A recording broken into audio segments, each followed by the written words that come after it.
Did Taylor Swift really have a lost album called Karma? Let's break down the evidence and you can decide what you think about this Swiftie fan theory. Welcome to Taylor, your fun and respectful Swiftie crash course. So the reason this theory exists is because for Taylor's first 5 albums that she did with Big Machine Records, she had a very recognizable pattern of releasing an album every 2 years in the fall. And 1989 was the last one in October of 2014. Now, it makes sense to think that she would have had something written and ready to go for then the fall of 2016 to be consistent with her pattern.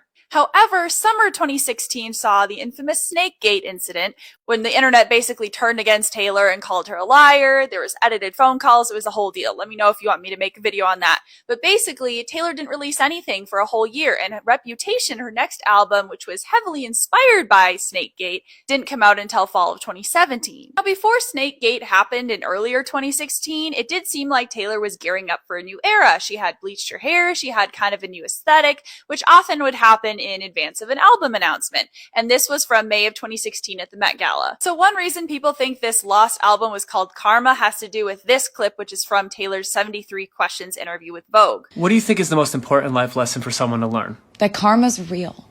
There's also this scene from the Man music video in which you can see karma inscribed in graffiti 2 or 3 different times in orange and in black. And there's also this missing sign right in between 1989 and Reputation that people thought maybe meant it was a missing era. People also like to reference the orange birdcage scene from the Look What You Made Me Do music video. Orange was the color that they assigned to Karma. It's also worth noting that at the end of the Look What You Made Me Do music video, there's a plane that said TS6 on it. However, that's being spray painted with the name Reputation, and also the wings are getting cut off. And then there was Taylor's little laugh when she announced track 11 during Midnight's Mayhem with Me. Karma.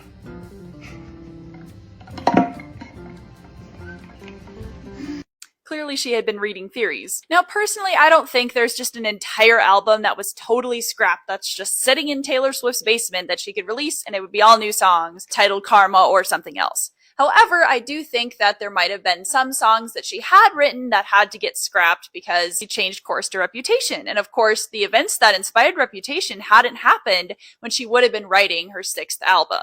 However, I also think there's a good chance that maybe some of those songs we've heard. She said that Midnights was inspired by 13 sleepless nights throughout her life, so there might have been one of those songs on there. And I'm sure a lot of them did get reworked into what became Reputation. So there you have it. That's a summary of the lore about Karma. Let me know what you think in the comments.